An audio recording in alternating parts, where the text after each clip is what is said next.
اللہم صلی علی سیدنا و شفیعنا و حبیبنا و مولانا محمد معدن الجود والکرم وعلی آلہ وبارک وسلم صلاۃ و سلام علیک یا رسول اللہ صلی اللہ تعالی علیہ وسلم۔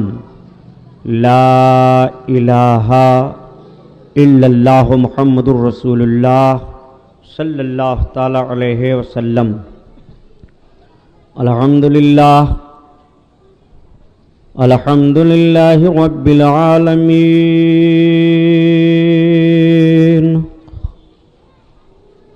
والصلاة والسلام علی سید المرسلین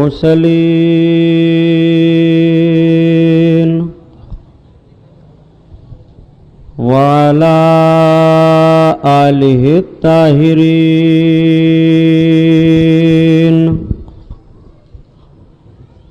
واصحابہ المطہرین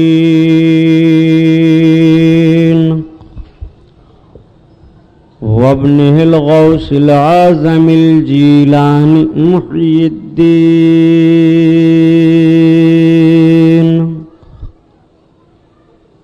واہل بیتہ اجمعین۔ اعوذ باللہ من الشیطان الرجیم، بسم اللہ الرحمن الرحیم۔ قال اللہ تعالی فی القرآن العظیم والفرقان الحمید،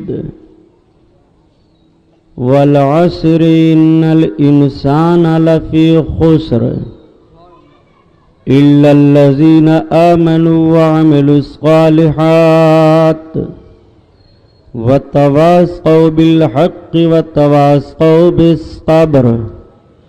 صدق اللہ البصیر القدیر وصدق رسولہ البشیر النذیر، والحمد للہ رب العالمین۔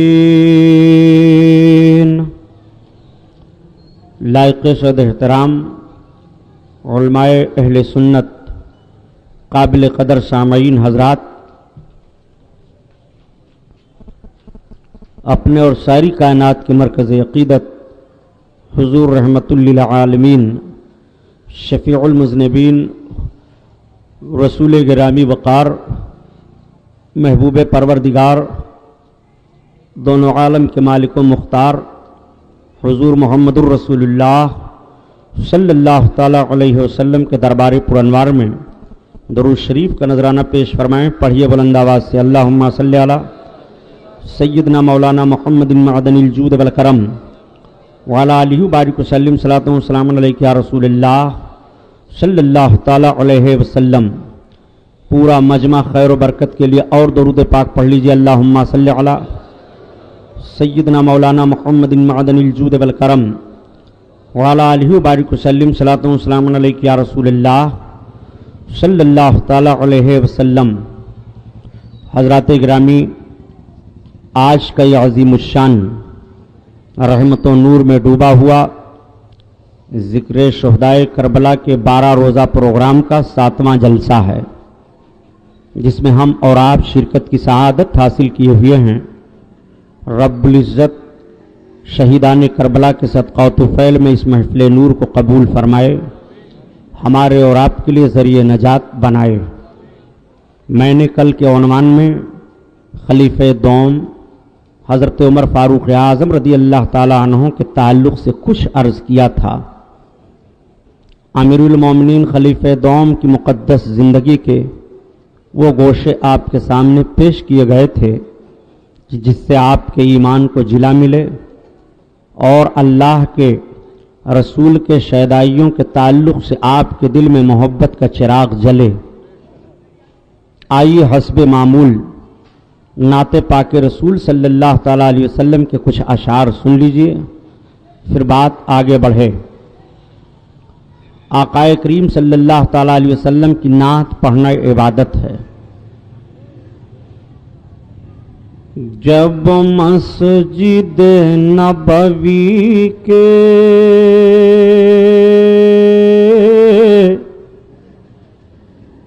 جب مسجد نبوی کے مینار نظر آئے، جب مسجد نبوی کے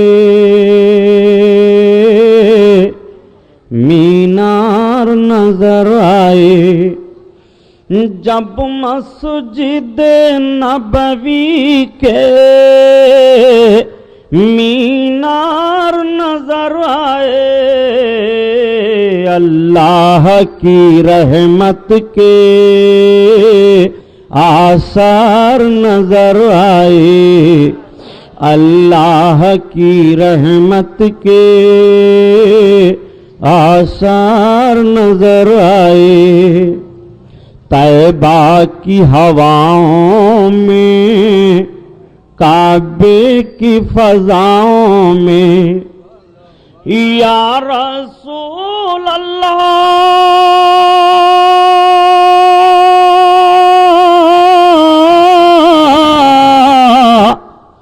طیبہ کی ہواؤں میں، کعبے کی فضاؤں میں، ہم نے تو جدھر دیکھا سرکار نظر آئے، ہم نے تو جدھر دیکھا سرکار نظر آئے، اور جب گنبد خضرا کے دیوار نظر آئے، جب گنبد خضرا کے دیوار نظر آئے، جب گنبد خضرا کے دیوار نظر آئے،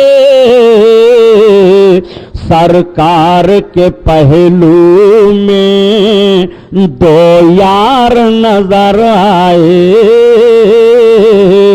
سرکار کے پہلو میں، سرکار کے پہلو میں دو یار نظر آئے، ان کا روئے ہنسی دیکھتے رہ گئے، ان کا روئے ہنسی دیکھتے رہ گئے، دیکھتے رہ گئے، نور والی جبیں دیکھتے رہ گئے، دیکھتے رہ گئے، یا حبیب اللہ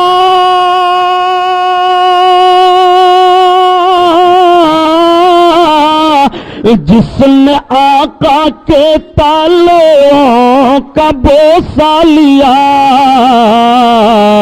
ہم وہ پیاری زمین دیکھتے رہ گئے، دیکھتے رہ گئے، ہم وہ پیاری زمین، ہم وہ پیاری زمین دیکھتے رہ گئے، دیکھتے رہ گئے، اور حشر کے دن بلال مؤذن کا رخ، حشر کے دن بلال مؤذن کا رخ، حشر کے دن بلال مؤذن کا رخ، مؤذن کا رخ، خوش نظر مہجبی دیکھتے رہ گئے، دیکھتے رہ گئے، خوش نظر مہجبی دیکھتے رہ گئے، ان کا روئے ہنسی دیکھتے رہ گئے، دیکھتے رہ گئے۔ درود پاک اللہم صلی اللہ سیدنا مولانا محمد معدن الجود والکرم وعلی آلہ وبارک وسلم، صلاۃ و سلام علیک یا رسول اللہ صلی اللہ تعالی علیہ وسلم۔ فطرتیں آزاد ہوں اور قدرتیں پھر ساتھ ہوں، بات بس اتنی سی ہے کہ مسلم بن جائے کوئی۔ نشیمن جل رہا ہے اور دھواں اٹھا ہے، نشیمن جل رہا ہے اور دھواں اٹھا ہے، لوگ کہتے ہیں کہ ساون کی گھٹا چھائی ہے، مرحبا جراتے ابن حیدر، سر دے دیا بات نہ جانے دی، اور اسلام کے دامن میں اس کے سوا کیا ہے؟ یک ضرب ید اللہ، یک سجدے شبیری، قتل حسین اصل میں مرگ یزید ہے، اسلام زندہ ہوتا ہے ہر کربلا کے بعد، قتل حسین اصل میں مرگ یزید ہے، اسلام زندہ ہوتا ہے ہر کربلا کے بعد۔ اور کیا بات رضا اس چمنستان کرم کی، کیا بات رضا اس چمنستان کرم کی، زہرا ہے کلی جس میں حسین و حسن پھول، سرتابہ قدم ہے تنے سلطان زمن پھول، لب پھول، دہن پھول، زقن پھول، بدن پھول۔ حضرات، میں نے آپ سے عرض کیا تھا کہ خلیفہ دوم اللہ کے رسول صلی اللہ تعالیٰ علیہ وسلم کے شیدائی حضرت عمر فاروق اعظم رضی اللہ تعالیٰ عنہ نے 10 سال تک آقا کریم صلی اللہ تعالیٰ علیہ وسلم کے بتائے ہوئے وصولوں پر خلق خدا کی دیکھ بھال کرتے رہے، عمارت کا کام انجام دیتے رہے، اور شریعت اسلامیہ کے وصول و ضوابط کو لوگوں کے سامنے پیش کر کر کے نبی کونین صلی اللہ تعالیٰ علیہ وسلم کی مقدس حسوہ حسنہ پر عمل کرنے کی ترغیب دلاتے رہے۔ وہ حضرت فاروق اعظم اللہ اکبر، جن کے مقام و مرتبہ کا عالم یہ ہے کہ اللہ کے حبیب صلی اللہ تعالیٰ علیہ وسلم کے مقدس پہلو میں حضرت عمر فاروق اعظم کا مزار پاک ہے۔ جب آپ کی شہادت کا معاملہ پیش آیا اور حضرت عمر فاروق اعظم پر خنجر لگا، حضرت عمر فاروق اعظم نے جب دیکھا کہ مجھ کو کلمہ پڑھنے والے نے نہیں مارا ہے بلکہ ایک مجوسی نے مارا ہے، تو حضرت عمر فاروق اعظم اپنے رب کا شکر ادا کرتے ہیں، اے پروردگار، کسی مسلمان نے میرے اوپر حملہ نہیں کیا، میں تیرا لاکھ لاکھ شکر گزار ہوں۔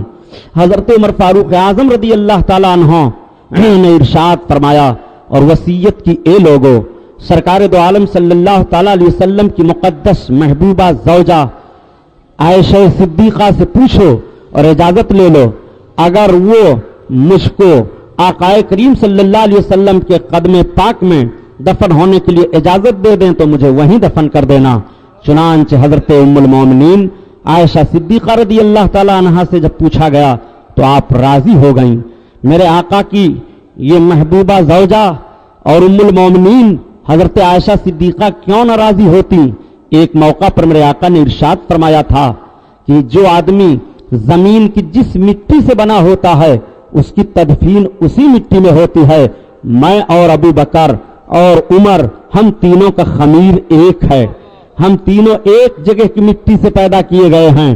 اللہ کے حبیب صلی اللہ تعالیٰ علیہ وسلم بشارت دے رہے ہیں۔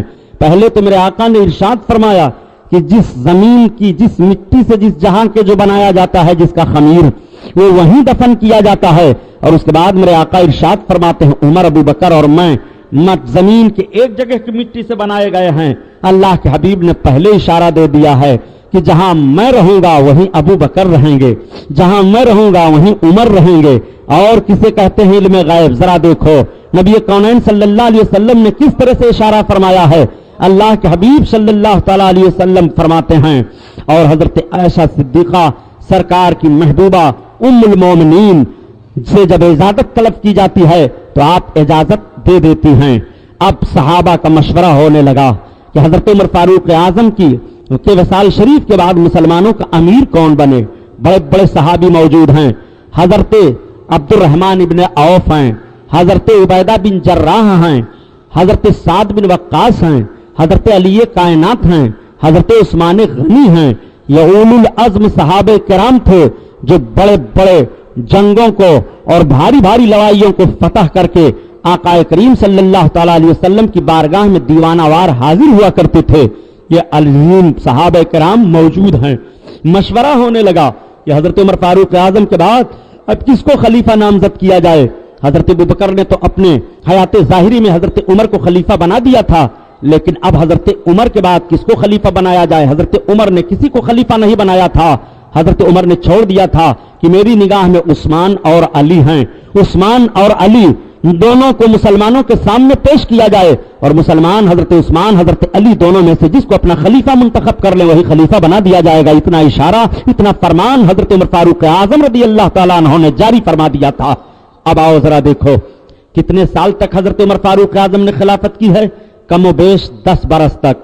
10 برس آپ کی خلافت کا جائزہ لینے کے بعد مورخین نے اور پوری دنیا کا سروے کرنے کے بعد مذہب و ملت کے ماحول میں لوگوں نے یہی فیصلہ دیا اور یہی لکھا کہ حضرت عمر بن خطاب نبی کونین صلی اللہ علیہ وسلم کے دوسرے خلیفہ اگر 10 برس اور خلیفہ ہو جاتے تو دنیا میں کوئی گوشہ ایسا باقی نہ بچتا کہ جہاں کے لوگ اسلام قبول نہ کر لیتے.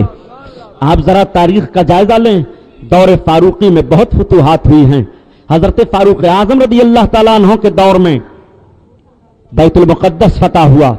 بیت المقدس کی سب سے پہلی فتح حضرت عمر فاروق اعظم کے دور میں ہوئی.